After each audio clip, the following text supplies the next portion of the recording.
Well,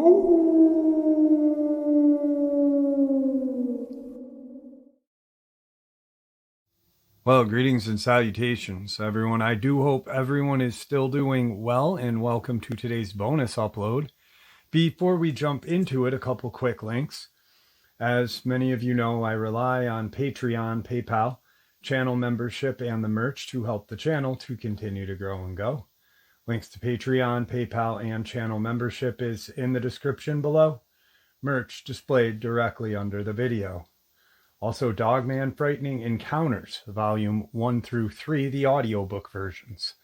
They were written and researched by Tom Lyons, narrated and produced by me, Jeff Nadolny. Those audiobooks are available on Audible, Amazon, and iTunes, links to which are also in the description as well. And finally, last but definitely not least, if you'd really like to help support the channel to continue to grow and go, simply subscribe. It does not cost a cent. Click the like button. It takes half a second. If you don't want to miss out on any of the informative uploads that I put out daily, click that bell icon, and folks, please leave a comment. Why? Well, because all of these things really do help the channel to continue to grow and go, and yes, they definitely do matter. Now, everyone, I have taken far too much of your time. Let's jump in to today's bonus, shall we? Today's first encounter. From 1998 to 2001, I lived in a small craftsman-styled home in the Laurel Mountains of Pennsylvania, not too far from Frank Lloyd Wright's Falling Water. The home had a twin next door that was built at the same time. By the time we bought our place, the one next door had been remodeled and expanded so extensively that it was unrecognizable. The story goes that the property belonged to two brothers, and the brother whose house ended up getting a makeover had two sons. Here's the fishy part, which I personally don't buy. Our neighbor in the other house told us the two boys were werewolves. I didn't know this part of the story until my husband told me later on, after we had both experienced some strange things, which I will elaborate on in a moment. When he told my husband about this, he invited him in for a tour of his home. During the tour, he pulled back the carpet to show my husband a stone pentagram, which was built into the slate of the foyer floor. Another fact that was not relayed to me until later. A month or so had passed, and we got a really sweet rescue dog, a Sheltie. She was perfectly friendly, normal, and protective over my 7-year-old daughter. But over the following months, she started doing some strange things. I'd get up in the middle of the night to find her growling down the stairs at something. During the day, as I was watching television or working in my studio, I'm an artist, she would stand between me and the doorway to the dining room and growl for an inordinate amount of time. Over the months, she began to get a little unpredictable. She would wet on the carpet, which she had never done up until that point, and eventually she bit me. By that point, I was pregnant and scared to have a biting dog around the baby, so I took her to the SPCA. During my pregnancy, I started sleeping in another room away from my husband. He snored like a freight train, and it was hard enough to get rest being big and pregnant. One night, I woke to something crawling up from the foot end of the bed over my feet and legs. I couldn't see anything, and I was so terrified I couldn't even scream. I was able to put a hand up and grab the headboard. This was an old rickety double bed my mother-in-law had given us for our spare bedroom, and I slammed it against the wall repeatedly. With that noise, I was finally able to scream, and whatever was on my legs disappeared. I ran to the hall to find my husband running to meet me. He asked me what had happened, and I didn't know what to say. That winter, a few months after the baby was born, I was sleeping in that room with the baby, who was in a crib. My mother was visiting, and we all had been enjoying the evening. Sitting in front of our fireplace, the whole house was warm and toasty when we went to bed late that night, probably midnight. At about 2 a.m, I woke up to the baby screaming, and when I tried to get up, I was so ice cold I could barely move. My mom and husband heard the baby screaming and came into the room to see what was wrong. My husband said, "Why the hell is it so cold in here?" The door was open the whole time. My mom took the baby out of the room, and my husband helped me out to the hallway beyond the open door, and the hallway and the rest of the house was still toasty and warm. Thank God we ended up moving that following summer. But before we did, my husband said he had talked to the neighbor about our experiences. And he said, oh yeah, the two werewolf boys' father had killed them, and then himself, and the boys' ghosts roamed the two properties. Today's second experience is a subscriber submission.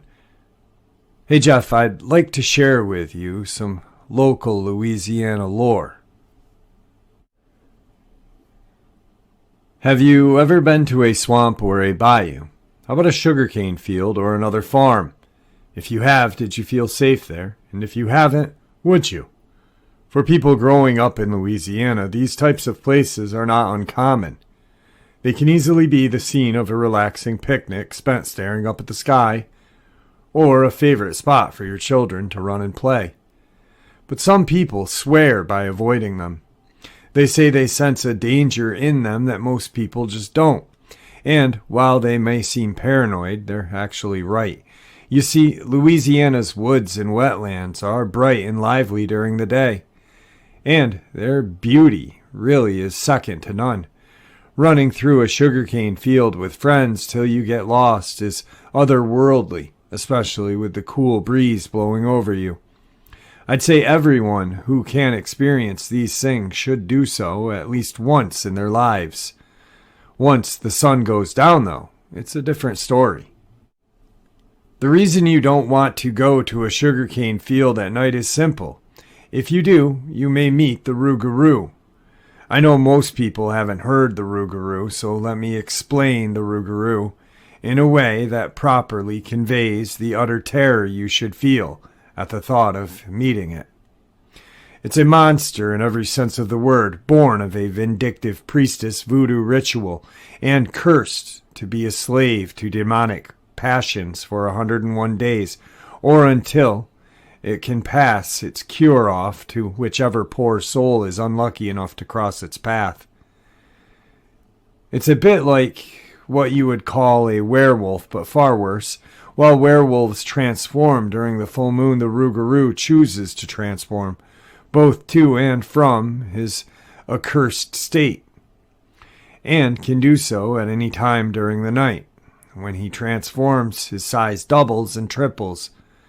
With his size comes incredible strength, enough to send a man flying with one uncaring blow. Thick black claws shoot out from his hands to cut and tear away flesh and bone, and their teeth become like pikes, ready to sink into the deepest sinews of the victim. Its jaw is like iron when it bites. It won't let go no matter what type of fight you put up. Its skin thickens and darkens until it's tough as a bear's, and from every corner of its body shoots a thick white fur, ghostly in color. An omen that taunts whoever sees it. Its nose and eyes are as black as night, even to the sclera, and all around them, a contrast which makes its white as snow teeth all the more terrifying when it lunges at you in night's total darkness. Its speed's ungodly, making even the most experienced hunter fumble like a child. So as soon as you see this, you're already dead.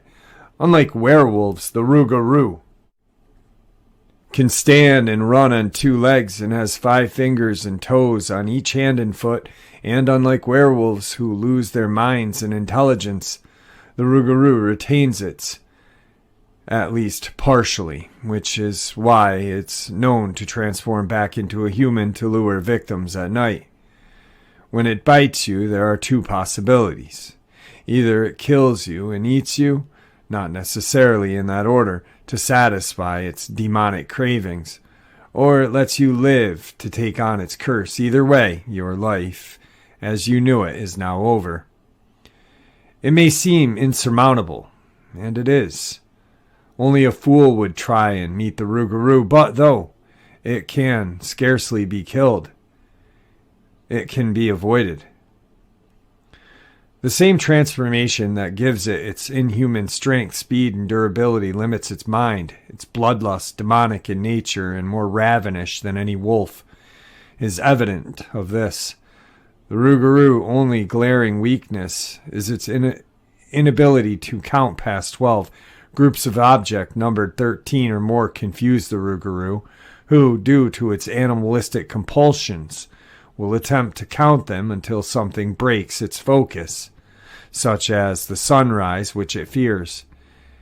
If you do manage to trap a rugaru in such a trap, stay inside and you'll be safe for the night. When the sun comes up, it will flee.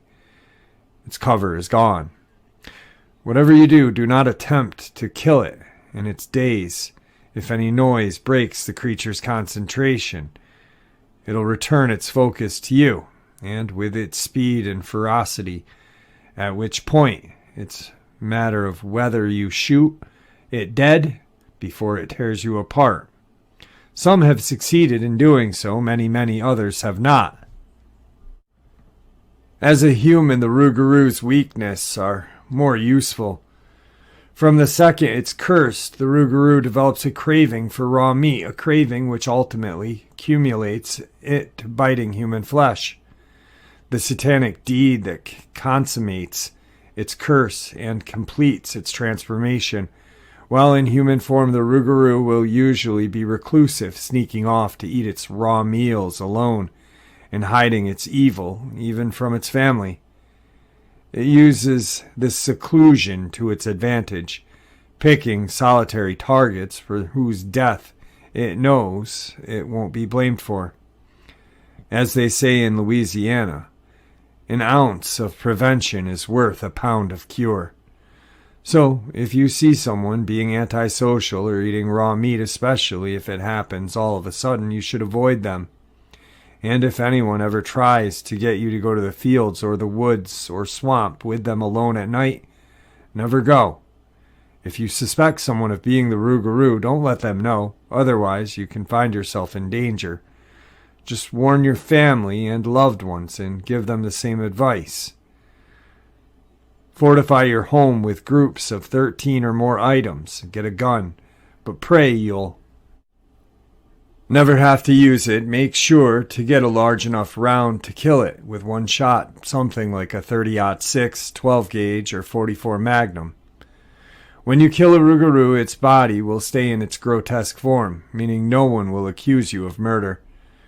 This is one of the two ways to get rid of the rugaru. Admittedly, it's the rarest way. The more common way is to outlast the creature. The rugaru can rid itself of its curse by biting another person without killing them, something its bloodlust makes it hard to do. However, if 101 days go by and the rugaru has neither died nor passed on its curse, the curse will be lifted, and humanity will return to the beast. Its cravings for flesh will disappear, and its scheming mind will scheme no more. Still, scars will remain. The rugaru may never be able to function in society again, and few people will trust it, if they have suspicions. If you do manage to kill the rugaru who bites you before they die, the curse passes on to you. At this point, their body will revert to human form, and the 101-day cycle will begin anew. So there you have it. While the woods and wetlands of Louisiana may be beautiful and serene in the daytime, they're the last place you want to be at night. Make sure to stay far away from them, lest you meet the rugaru and your end. Jeff, I myself have never seen a rugaru, but my grandmother and my great-grandparents all have said they had. I truly believe that these creatures exist, and I say creatures even though they have human form. When they transform, they turn into a creature. Please stay safe, and thank you for all you do. God bless. And the next part of the upload is a video that I would like you guys to see. It's been kicking around for a little while now. people are claiming this is a Dogman. And, well, I'm going to let you watch the video, and then I'm going to share with you my thoughts on this juvenile Dogman.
All right, so it is a very interesting video.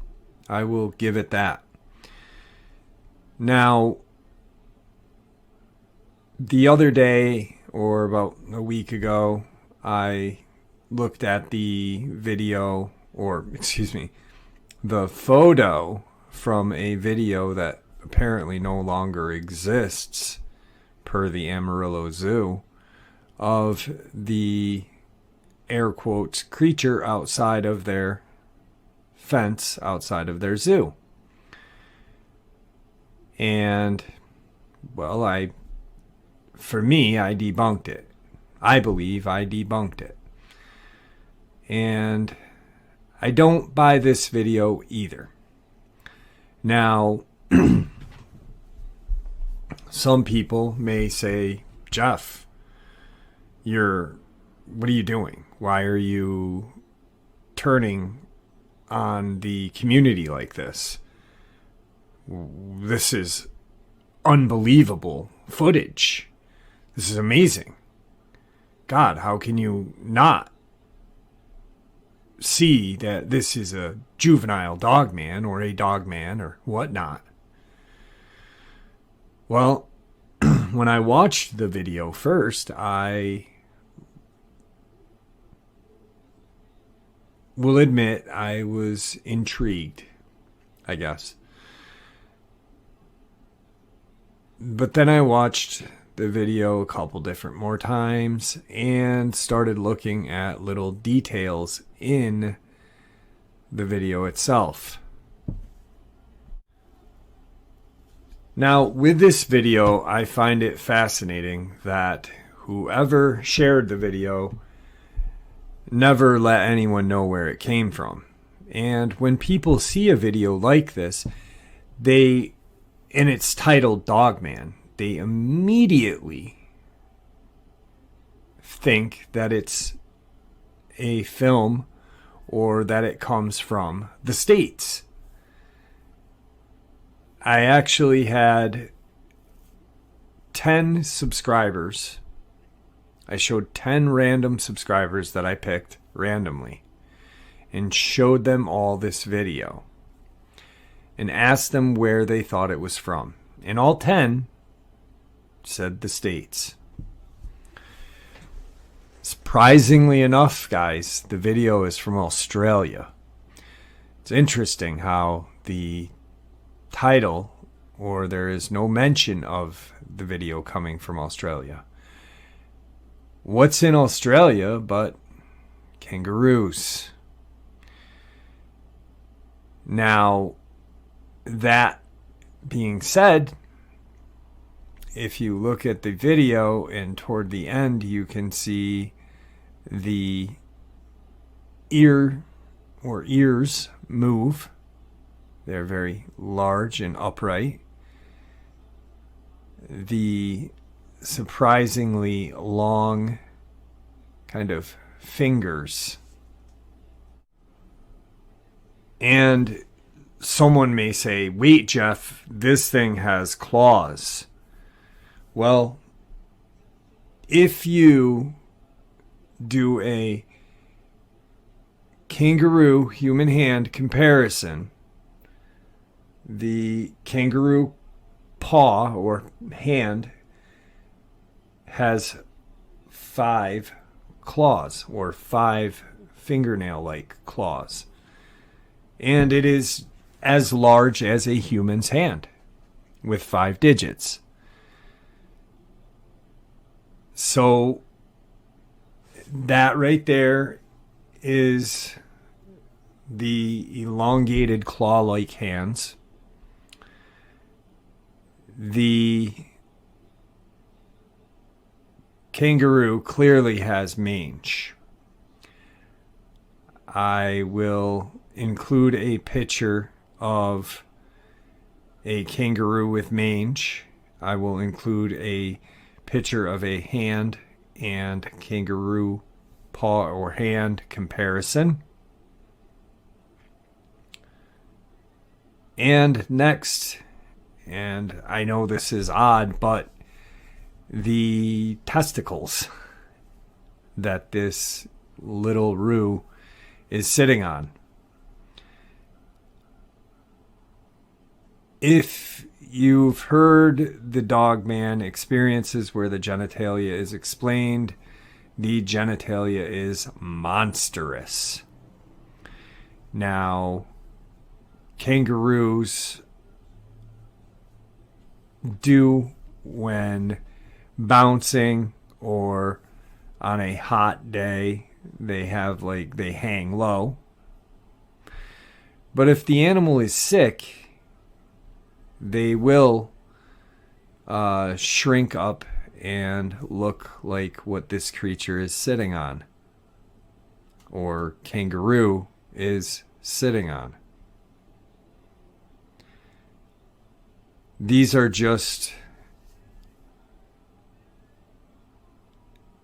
observations that I've made while watching the video and looking up all of the observations I caught. When I watched the video, I sat with a notepad and pen and wrote down interesting things and Googled those things. And then I looked at the surrounding plant life, this and that.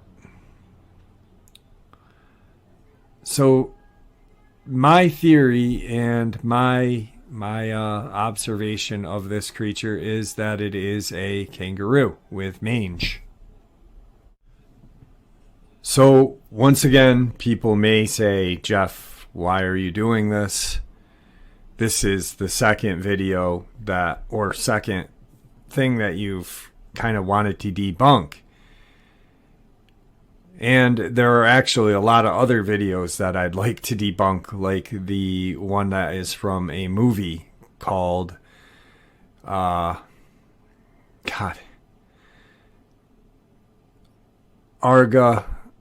de Lobos.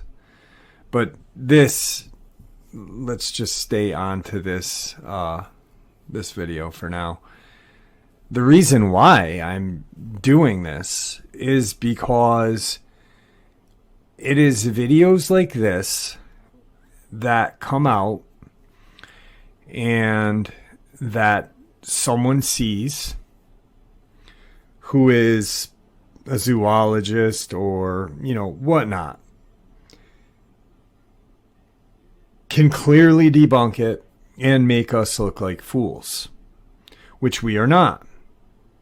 We're already looked at like we have two heads because we know and believe, or we believe and know, however you want to put those two words together. I know for a fact, because I saw one, that these creatures exist on Earth. But because we know or believe these things exist on Earth, we are looked at like we have two heads. We are laughed at. And then people put these videos up and claim they are dogmen. And it doesn't do the community any good, actually. What it does is it does more harm than good. It really does, because then we're laughed at even more. And then it's like the people will say, hey, if they believe that, what won't they believe? This is truly, truly a kangaroo with mange. It is sick and dying. Now, I know some people will be like, no, that's Dogman. Okay, if that's what you want to believe, then believe that. But I myself am not. We have to be careful on the videos and photos that we look at. I've seen photos that someone says there's a dogman in the photo. And if you look at the photo, break it down, use some really good computer imaging or software to break down these photos, all they are is pareidolia, which is, everybody suffers from it occasionally. These things are elusive. They exist, but they're elusive. But it's videos like this and other photos like the Amarillo, Texas one that really do more harm than good. And I think that it's time to really break these videos down, pictures down, look at them, examine them almost through a microscope, like I did with this video. Like that bush that it's in front of is an aniseed myrtle. They only grow in Australia. So I don't know. I don't know if this will make people upset, but I know that this is my breakdown of this video, and I call hoax. There's a video that there's a dogman. It looks like it's on a medical table, breathing. It's from a movie called Arga de Lobos or whatever. And it's things like that that really, really cause more harm than good. So I'm sorry if I offend anyone with this, but I just think that if we want our community to be taken seriously, we can't just accept random BS. And if we do, we at least have the courtesy to look at them and really examine them and break them down and try to debunk them. Like ghost hunters. What do ghost hunters do? A true ghost hunter will debunk. And what he can't debunk, or what they cannot debunk, they then will... it then will be qualified as a haunting. And I think that's what we should do with this. We need to be taken serious. These things have existed. We know they exist. We know UFOs exist. It was only 20 years ago when people were laughed at because they believed in UFOs. And now the government is telling us straight up they exist. Anyway, let's move on. And once again, if I offended anybody, I apologize. And tonight's third experience. I'm half Navajo. For years, I lived my life on the Navajo Nation res in a small town called Shiprock in New Mexico. My Native American side of my family always warned us to be careful at night. My grandparents would always tell me stories of shape-shifting witches who could curse you, kill you, or mess with you. They called them skinwalkers because they would take the skin of dead animals and wear them to change into an animal or something in between a human and an animal, not a werewolf. I never believed in it, really. I'm only half Navajo and light-skinned, so I was never treated the same by most people here, so I drifted away from the culture and thought it wasn't for me. So if you are a skeptic, that's fine. I was also until I came face to face with things I cannot explain. So it was around summer this happened when I was in high school, about 6 to possibly 8 years ago. I would have been 15 to 17 then. I used to hang out with a group of guys who liked to do a lot of delinquent type stuff. You know, smoke cigs, stay up all night, all the guys playing video games at somebody's house. Then at 3 a.m., if we felt like it, we would go and sneak out to Paradise. I know it sounds like an ironic name. It's basically a giant metal pipe that carries irrigation water to all the farms. But really, it was also a spot for kids to drink or get high in the evenings. However, the place did have a scary history of kids and adults who drowned or died in the night, but I always thought those were urban legends. At 3 in the morning, that was our time. We as boys would test one another to cross this pipe, sort of an initiation to see how far you could go. We usually could go all the way across. Now keep in mind, the pipe goes well over 3 stories high, and it's also wide. I'd say it's as wide as an average car, and we would walk this thing for kicks in a group of 9 at 3 in the morning. So, one morning, me and my small group of friends were driving around bored at 2 a.m. wanting to spook each other. So I said, let's go to Paradise and walk the pipe, as most of these friends I was hanging out with had never done anything like that. They agreed to get pumped up on energy drinks, and we drove out there. It was quite quiet. The sky was dark and the night was cold. The boys with me were Michael, Cordy, Tommy, and Theral. Now, Theral was the driver because he had the car and his family were pretty well off, so he really never had to worry about cash. We got to the place and he didn't want to go, said his parents were traditional, and he wanted just to chill in the car. Basically, he wanted to text some chick, I'm sure, without us bugging him. I told him it's fine to keep the car locked and running in case we see something scary.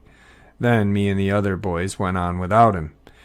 I remembered we noticed a sheep or a goat skin placed flat off to the right, just as we were starting to get on the pipe. We all noticed it looked strange, and I remember someone commenting it looked like a ritual sacrifice. Michael said something about a pentagram, but I wasn't sure if he was just joking or serious. But I thought they were just trying to scare each other.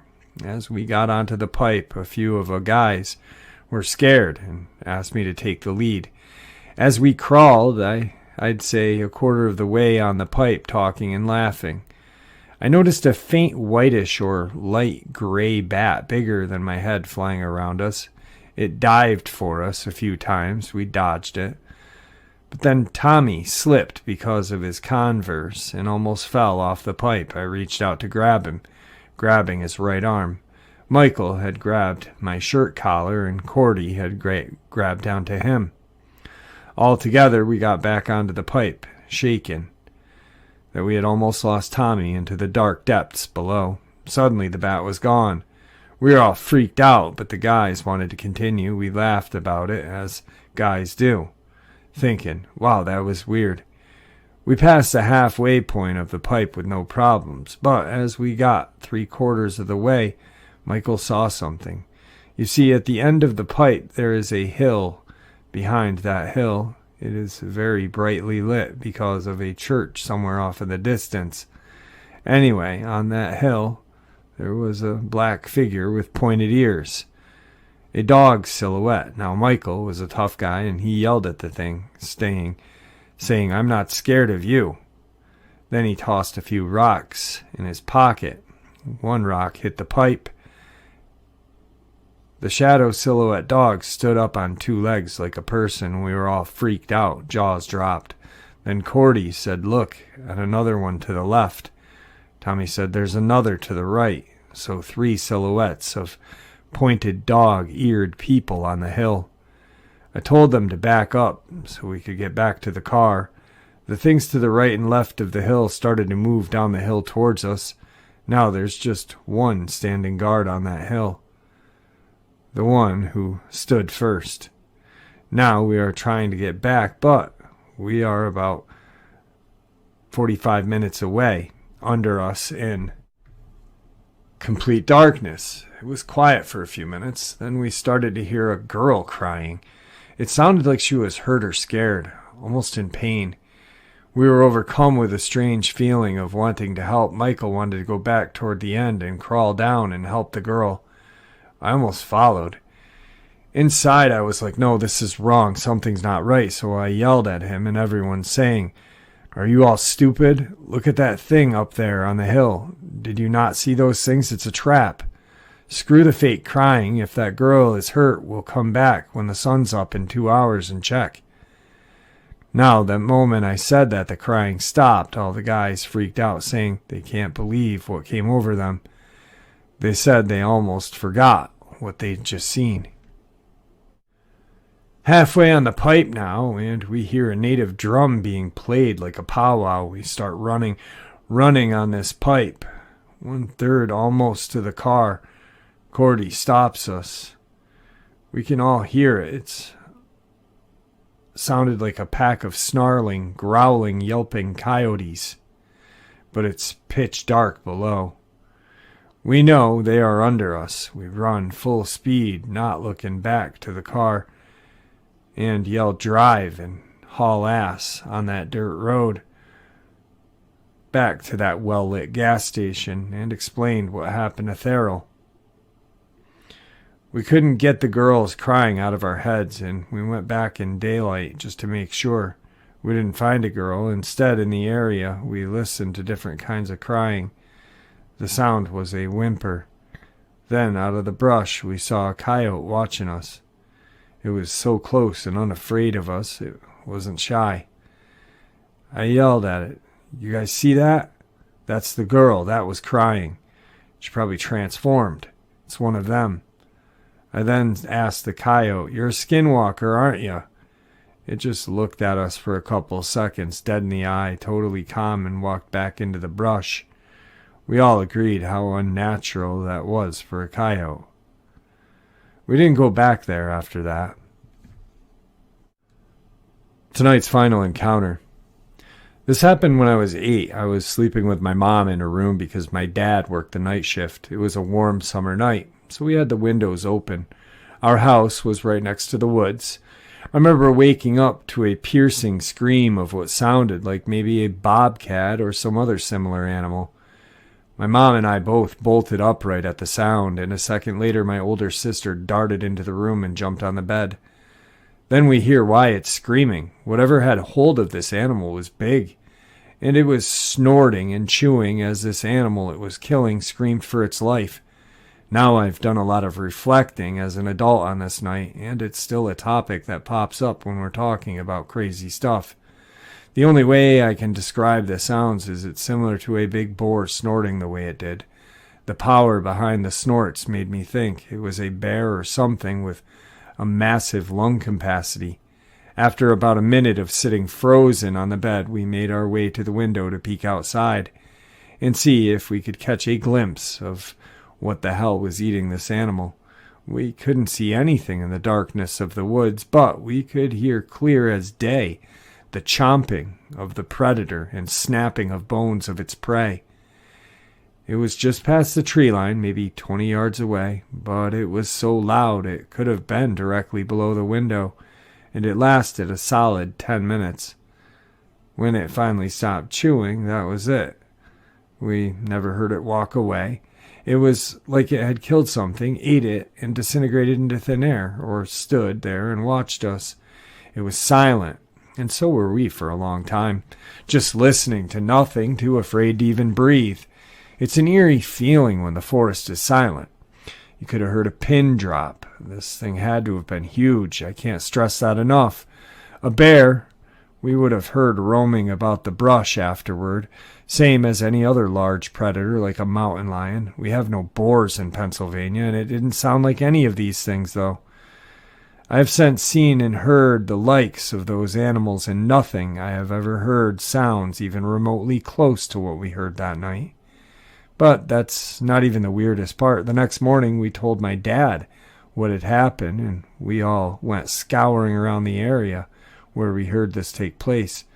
Just inside the tree line, there wasn't a single twig out of place, no evidence of a scuffle, print, carcass, not even a drop of blood, absolutely nothing. With the amount of brush and how large this thing sounded, there should have definitely been some kind of remnants. There was nothing. So, what the hell? Was it a ghost bear? Bigfoot? Dogman? I really couldn't tell you, but I never ventured too far into the woods after that night. Weird crap happens in the woods at night. Piece of advice: when the forest goes silent, make like a tree and leave. And there you have it, folks. I do hope you all enjoyed today's bonus as much as I enjoyed sharing it with you. I'd like to thank you all for supporting this channel. It is, after all, your support that keeps the channel growing and going, and what gives us all a place and a chance to share our experiences and theories judgment-free. Everyone is simply treated with the respect we all deserve, and I do appreciate that. Thank you. Please, everyone, stay safe, happy, healthy, and ever vigilant, keeping an eye on our children, pets, family, and friends. These creatures are real. They are out there and dangerous. Share this information with those you love and care about, and it may just help save their lives someday. Until next time, never stop asking questions, never stop searching for the truth, and God bless you all.